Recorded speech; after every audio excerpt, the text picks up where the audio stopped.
Bonjour. Je souhaite partager une expérience avec une consultation séjour qui a été vraiment fantastique. Une autre. Je suis toujours fascinée par ce travail. Et puis, c'était observer l'importance de la méditation dans le réveil intérieur et dans leur bien-être. Maintenant que nous sommes dans une étape où il y a beaucoup de fermetures de magasins, fermetures de différentes options, possibilités dans la vie extérieure, cela permet aussi une ouverture intérieure très forte pour chacun. Donc on observe certaines personnes qui profitent en fait de cette occasion pour observer quel est cet éveil intérieur que je peux ouvrir.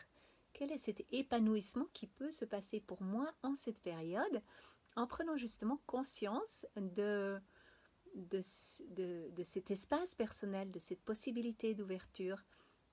Donc on a observé aussi que d'autres personnes autour d'elles ressentent plutôt une dépression, une grande difficulté à s'adapter.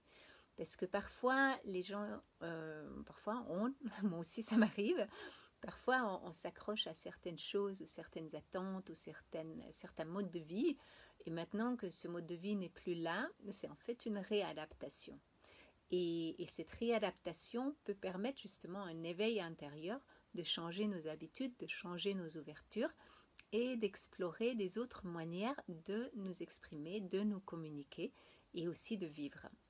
Donc, il y a cette insécurité qui peut causer beaucoup la peur, l'insécurité personnelle aussi. Et puis, certaines dépressions, c'est comme si en fait le feu intérieur se baisse parce qu'on ne peut pas vraiment se concentrer sur là où on va ou qu'est-ce qu'on va faire. Sinon, vraiment plutôt sur cet éveil intérieur, de cette flamme intérieure. Donc on a observé que les personnes qui travaillent avec la méditation, qui pratiquent la méditation, c'est pas un travail, c'est une manière d'être et de vivre, cela permet de soulager, de faire le lâcher-prise. Et quand on crée ce lâcher-prise du monde extérieur, des attentes, des projections, on a justement cette ouverture intérieure qui se manifeste.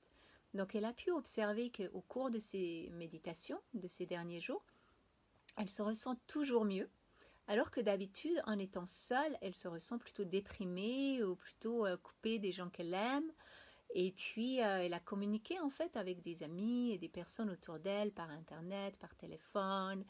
Et elle remarquait que certaines personnes ont vraiment encore de la peine à le passer, alors qu'elle, au cours des méditations, ressent un éveil toujours plus beau en elle et en fait plus de paix intérieure. Donc, elle est en train de partager justement avec ses amis cette importance. Pour certaines personnes, c'est une prière.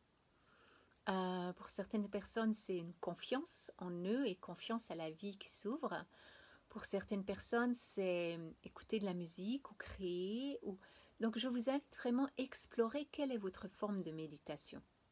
Pour certaines personnes, c'est une pratique de yoga journalière que vous pouvez chercher sur Internet, ou la méditation en soi, qui est vraiment la méditation où on lâche prise de certaines expectatives, ou ça c'est à moitié anglais, de certaines attentes de la vie et aux projections. Mais vraiment revenir sur cet espace intérieur de l'essentiel.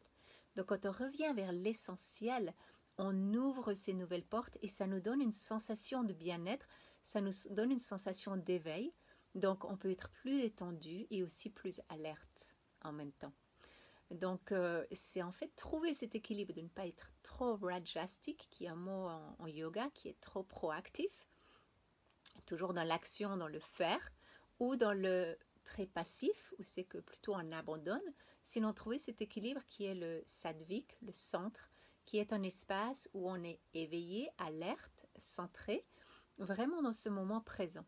Donc, explorer ces jours, c'est une très belle opportunité de s'ouvrir, de ressentir ce qui vous inspire, de permettre cet éveil de votre voix, par exemple. Certaines personnes ont commencé de chanter, certaines personnes ont commencé un instrument, ou créer quelque chose, ou cuisiner, ou méditer avec la respiration. Donc il y a différents moyens de trouver cette zone, trouver la zone où on se retrouve juste dans ce point d'harmonie.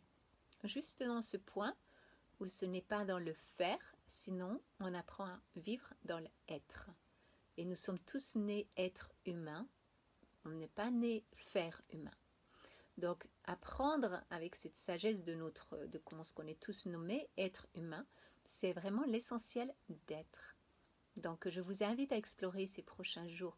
Apprenez à être.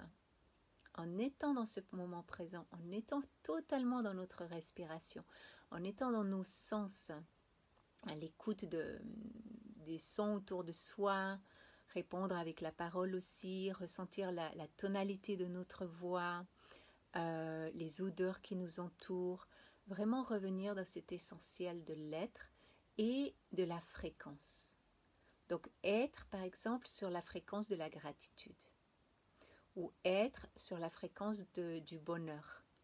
Donc là c'est trouver ou un son ou une respiration ou une visualisation qui nous aide à juste imaginer, ressentir ce bonheur. Donc ce n'est pas la poursuite du bonheur qui sera parce qu'on va acheter quelque chose ou on ira en vacances, sinon c'est être dans le bonheur. Être aussi dans la prospérité ou dans l'abondance, c'est un état d'esprit, c'est un état d'être. Et au travers de méditation, au travers de visualisation, au travers de respiration, on apprend à s'aligner justement avec la fréquence de l'être et de la fréquence que l'on souhaite ressentir dans notre vie. Et ça, c'est un muscle intérieur que l'on entraîne. C'est un muscle intérieur que parfois j'étais dans une situation de vie où j'étais arrivée en me disant, pour moi, cet instant, c'est l'amour et le bonheur. Et je suis arrivée quelque part où il y a justement des portes qui se sont fermées et je me suis dit, oups, ok, mais je vais rester dans cet amour et dans ce bonheur. Et j'étais tellement convaincue que des choses qui se passaient autour de moi, qui essayaient en fait un peu de le dénier, ou peut-être qui m'ont fait un défi aussi, par exemple une coupure ou quelque chose qu'on ne peut pas faire aussi, ou vivre. Toutefois, on reste dans la fréquence de ce bonheur, de la fréquence de cet amour, en l'inspirant, en l'expirant, en le ressentant, en entraînant justement notre état d'esprit, notre mémoire, notre visualisation sur la vibration que l'on souhaite vivre.